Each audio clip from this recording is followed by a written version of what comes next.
اللهم صل على الحبيب محمد يا رب صل عليه وسلم.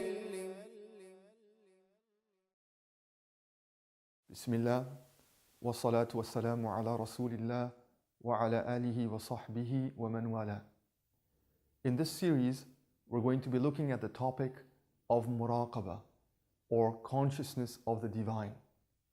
Our topic today is aiming for ihsan, where we look at the basics and the basis of muraqabah.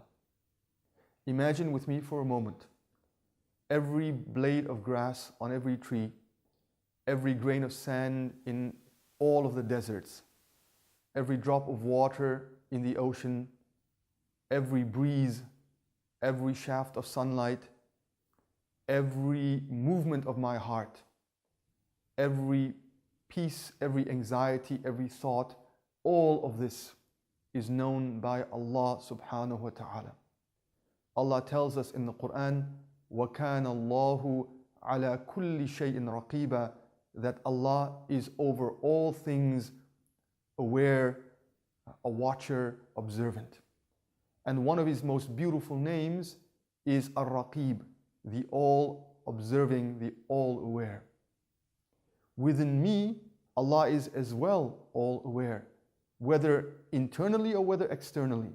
My words, my actions, my doings, my movement, externally and internally as well. My feelings, my emotion, my will, my desires, everything is known and watched by Allah in the sense that it is a permanent, constant watching and observation. Nothing is hidden from Him, even in a moment.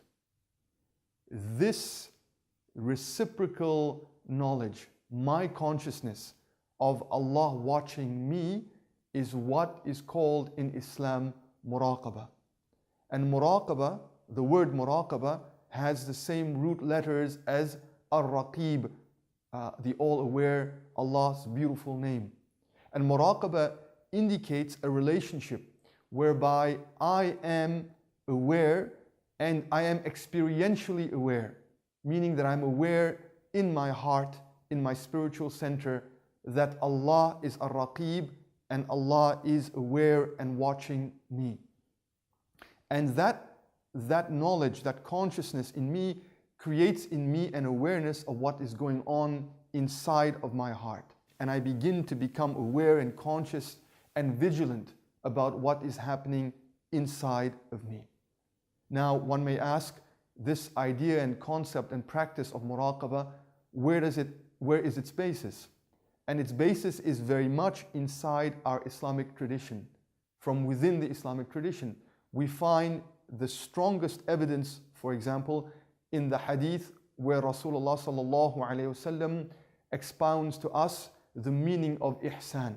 And he says, sallallahu alaihi wasallam, al-ihsanu an ta'bud Allah ka'annaka tarahu, fa'in lam takun tarahu, fa'innahu yarak. Ihsan is that you worship Allah as though you witness Him. And if you cannot witness Him, then know that He sees you. The second part, then know that Allah sees you, that Allah sees me, that is exactly the concept of muraqabah. And He sallallahu alayhi wasallam defined ihsan. And ihsan means perfection. Ihsan means beauty. Ihsan means goodness. It means excellence.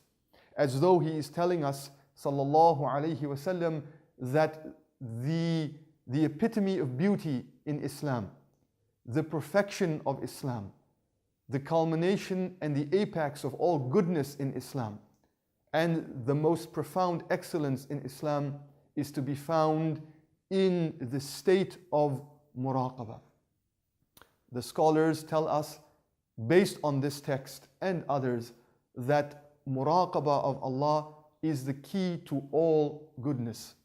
Because when I am experientially aware of Allah watching me, and I struggle and I work and I strive to be in that state, the more constant and permanent that state is, the more I'm going to be aware of Allah's infinite beauty and infinite majesty, and the more I will be conscious of everything that happens inside of me, whether of experience, emotion, of will.